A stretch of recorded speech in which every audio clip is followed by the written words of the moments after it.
Welcome to the Conspiracy Farm, where I talk about a lot of strange stuff. And when I talk about this strange stuff, you may ask, where is he getting this from? Is he on Telegram all day talking to someone in Idaho who lives in his basement? And you may ask, why would anyone trust these people? Well, this episode provides a great example. Today we're going to talk about David Grusch, an Air Force officer, an Afghanistan veteran, who interviewed 40 people connected to the program. That is the code name for the deep state's interaction with NHI. NHI is apparently the preferred term that the Defense Department uses to refer to what most of us would just call aliens. They're very cagey and very strange about the exact origin of these things, how many factions there are, where do they come from, and in some cases, what are they? Now, there's going to be a lot of episodes covering what we know about the NHI, or what some people suspect the government knows, or what has leaked out from government records. I think David Grusch is essentially a good-natured nerd. He's a definite patriot, but that might imply that he was chosen and has been carefully groomed as a kind of disinformation agent. So just because he's polished and seems to know his stuff, that may be an indication that maybe we shouldn't listen to him that carefully. He says that he's on the autism spectrum, very organized, disciplined guy, apparently. He is a Christian, and he's married. I tend to feel sympathetic toward military people, especially people toward the middle or the lower ranks, people who aren't very high brass, people who aren't too political.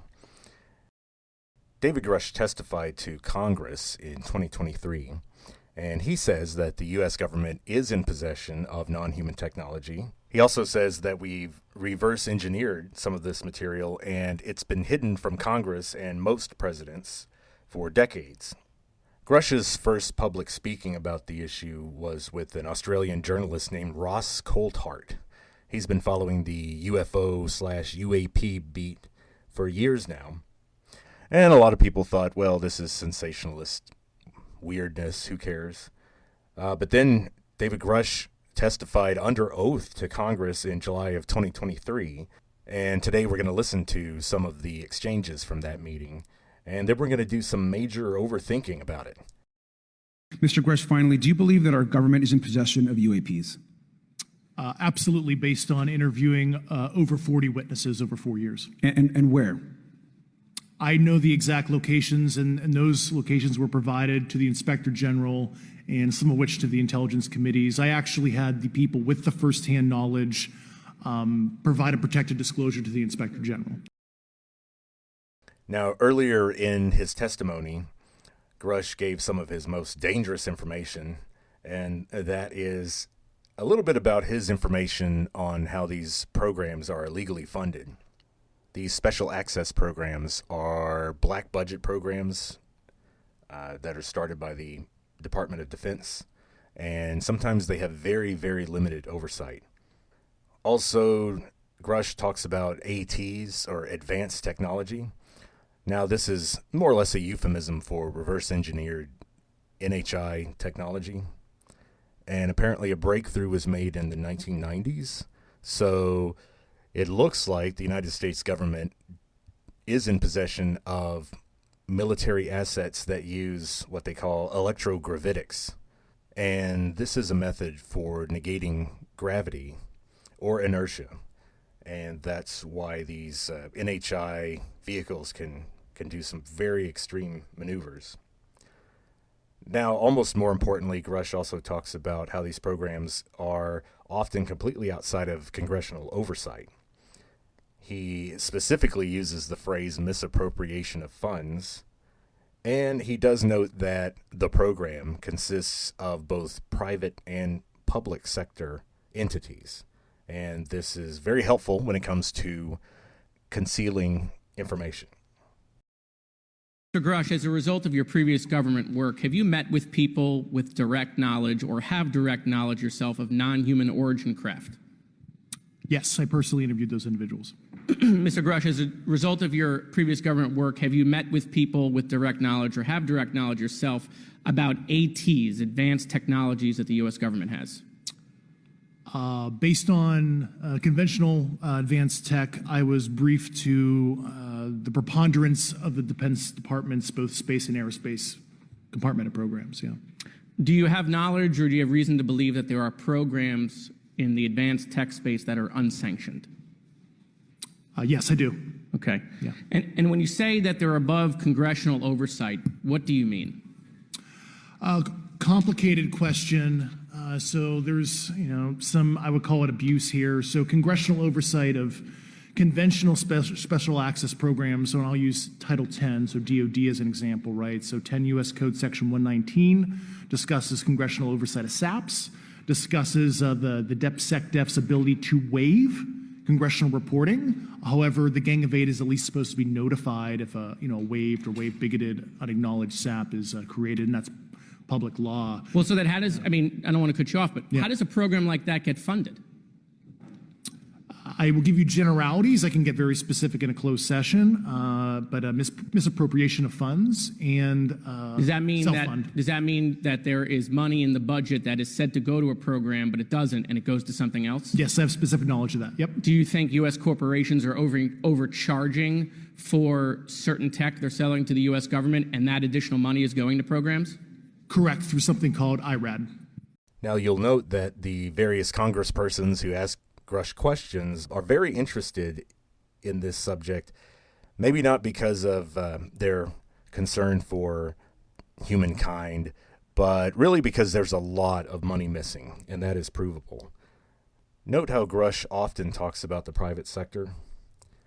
This is a convenient method of blocking oversight and also hiding materials, because if I have non-human technology stored in a warehouse somewhere, if that warehouse is ultimately owned by the United States government, someone in Congress has the authority to come knocking on that door, maybe even with a camera crew. The Defense Department is fully aware of this, and as far as we know, material has been normally kept in private hands. And that's something that is going to be a real challenge for Congress to get a hold of. Now, in clip 3, Representative Tim Burchett takes over, and he starts asking questions in his own unique style. He's from Tennessee. He's also very concerned about the missing money, and he has been a firebrand on the subjects of UAPs. He also mentions a technical term that we need to cover, yet another one, called SCIF, S-C-I-F. More government alphabet soup from the Defense Department. That is an initialism that stands for Secured Compartmentalized Information Facility. So this is an underground place that is swept for bugs and listening devices, and only certain people can be allowed inside. And there are certain secrets, and a lot of these are related to UAP/UFOs, or NHI, and federal law actually prohibits speaking some of this information out loud unless you're in a SCIF, and that's why David Grusch often says that there's certain information that'll have to be spoken only in one of these facilities. So let's move on to clip number 3. Mr. Grusch, thank you for being here, brother. Thank you all very much. Have you faced any retaliation or reprisals for any of your testimony or anything on these lines? I have to be careful what I say in detail because there is an open whistleblower reprisal investigation on my behalf, and I don't want to compromise that investigation by providing anything that may help provide somebody information. But it was very brutal and very unfortunate, some of the tactics they used to hurt me both professionally and personally, to be quite frank. Yeah. It's very unfortunate. As they say, when you're over the target, that's when they do the most firing at you. Do you have any personal knowledge of people who have been harmed or injured in efforts to cover up or conceal these extraterrestrial technology? Yes. Personally. Have anyone been murdered that you would that you know of? or have heard of, I guess? I have to be careful asking that question. I directed people with that knowledge to the appropriate authorities. Maybe in a, if we could get in a confidential area, SCIF, we could talk about that. But unfortunately, we were denied access to the SCIF, and that's very unfortunate in this scenario. Now, in that clip, I do think that a certain level of fear is obvious in David Grusch's answers. Now, I might be overthinking this, but it sounds like when David Grusch said, I have to be very careful asking that question, doesn't really make sense. I think what happened there is a Freudian conflation between two different things he wanted to say. One was, I have to be careful answering that question, and you have to be careful asking that question. Grusch appears to be talking primarily about human-on-human intimidation tactics. NHI don't really need to threaten people. They just put ideas in people's heads, and we'll talk about that in other episodes. Grusch does imply that some of this harm has come to humans at the hands of NHI, and he's probably in part referring to Project Grudge Report number 13, which we will cover in another episode. Now, in the next clip, Representative Burleson talks about whether the NHI are hostile, whether UAP are hostile, i.e. UFOs, and also whether these mysterious deep state people involved in the program are hostile. Mr. Burleson is clearly a little bit flustered about this information, not sure how much he believes this. The one thing that's clear is that no one likes Grusch's answer. All right, let's roll the next clip. At one point, you had said that there has been harmful activity or aggressive activity. Has any of the activity been aggressive, been hostile in your reports? I know of multiple colleagues of mine that got physically injured, and the activity. And I got by UAPs or by people within the federal government? both. Okay, so there has been activity by alien or non-human technology and or beings that has caused harm to humans.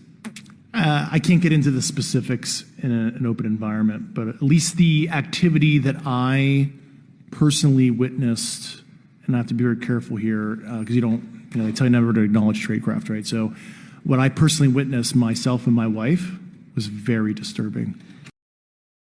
And unfortunately, it turns out that all three can be hostile. And note that as a ufologist, I do think that Grusch is referring to the apparent murder of Jonathan Lovett, which we'll cover in another episode. Grusch is also referring to various incidents of people suffering radiation burns, radiation sickness, paralysis, nausea, unconsciousness. Okay, so our last question and answer is from Representative Nancy Mace, and she asks Grusch about contact with the NHI themselves, and Grusch's answers are simple, straightforward, and I think pretty interesting. Let's listen. You've stated that the government is in possession of potentially non-human spacecraft. Based on your experience and extensive conversations with experts, do you believe our government has made contact with intelligent extraterrestrials? Something I can't discuss in public setting. Okay, I can't ask when you think this occurred. If you believe we have crashed craft, stated earlier, do we have the bodies of the pilots who piloted this craft? As I've stated publicly already in my News Nation interview, biologics came with some of these recoveries. Yeah. Were they, I guess, human or non-human biologics? Non-human, and that was the assessment of people with direct knowledge on the program I talked to that are currently still on the program. And was this documentary evidence, this video, photos, eyewitness? Like, how would that be determined? The specific documentation I would have to talk to you in a SCIF about. Gotcha. Okay. So, and you may or may not be able to answer my last question, and maybe we get into a SCIF at the next hearing that we have, but who in the government, either what agency, sub-agency, what contractors, who should be called into the next hearing about UAPs, either in a public setting or even in a private setting? And you probably can't name names, but what agencies or organizations, contractors, et cetera, do we need to call in to get these questions answered, whether it's about funding, what programs are happening, and what's out there? I can give you a specific cooperative and hostile witness list of specific individuals that were in those. And how soon can we get that list? I'm happy to provide that to you after the hearing. Super. Thank you. And I yield back. Well, we are definitely going to do an episode about the supposed biologics. There have been some leaks online from apparently microbiologists and geneticists who actually worked on some of this material in the 2000s. As of now, it seems that at least one sample is being stored in a freezer in a medical research lab in Maryland. And we know a lot of this from supposedly a leak in the 2010s by one of the molecular biologists. And this was a woman who died of liver cancer recently. And that was one reason she decided to come clean, because if they were able to track down her anonymous post, then she wouldn't spend much time in federal prison, unfortunately. And we'll cover that document in detail, and we'll talk about whether we think some of that stuff is true. Grusch strangely mentions a crash retrieval that occurred in the 1930s. Now, he's referring to an incident in Italy. Apparently in 1933, there was some NHI object that was found in northern Italy, and the Vatican and/or Mussolini's government assisted the United States with recovering that. That's a bizarre claim. For a long time in ufology, 1947 was supposed to be the first incident of connection between NHI and the United States government. Now, what about the 1930s is interesting. Obviously, we hadn't developed nuclear weapons yet, and that was apparently a big deal for the NHI. We'll talk about that later. What we did start researching in the 1930s was radar. And radar apparently has some effect on the NHI craft, which are surprisingly fragile and are not built for war. Representative Burchett also talks about moving material from Area 51. That is something that apparently happened in the 2000s after it more or less became an open secret that there were strange things going on there, especially after Bob Lazar blew the whistle on that in 1989. Now, how do we sum this up? I do think David Grusch is somewhat trustworthy. His information does seem to jibe with what other people have said, including other testimony. The Air Force has had some extreme run-ins with NHI. They seem to be the primary branch that deals with that. It may not be a coincidence that the Air Force was separated from the Army in the late 40s. One thing I've noticed is that a lot of the Navy pilots that seem completely oblivious to what they're seeing, they may be in the dark because the Navy, for whatever reason, is not briefed on this material as much as in the Air Force. It seems the Marine Corps and the Army might be mostly out of luck. So Grusch coming from the Air Force means something. The Air Force was involved in the Roswell incident. Obviously, we'll do an episode on that. If you're wondering, who was it who first said that a UFO crashed outside of Roswell, New Mexico, and was retrieved by the government, and alien bodies were recovered? If you're wondering, who came up with that? Who said that first? Well, that came from the United States Air Force. It was an official press release. Now, at the time, it was the Army Air Force. The organization of the intelligence community in the armed forces was in flux after World War II. There was some major disagreements along the way about how to reorganize the armed forces, and apparently extreme disagreements about some other policies. We're going to talk about the first Secretary of Defense, who was appointed by Truman in 1947. Before this, they were called the Secretary of War. In a slightly Orwellian turn of events, they changed the name to something that sounds a little more peaceful. Well, this new Secretary of Defense had some extreme disagreements about the creation of the State of Israel and about some other stuff that we're not sure of, but we're definitely going to speculate about that in a future episode. The poor guy was forced to resign, and he fell into a major depression. He was actually confined to the Bethesda Naval Hospital, and the poor guy in 1949 somehow fell out of a 16th-floor window. Yeah, so we're definitely going to do an episode about that. So, is Grusch credible, or is he just another disinformation agent? Not sure, but he definitely is one more strand of hay on the camel's back. This testimony, in my opinion, is definitely not conclusive, but when you add it to other things, it starts to paint an intriguing picture. But maybe I'm just overthinking all this. We'll talk more about this later.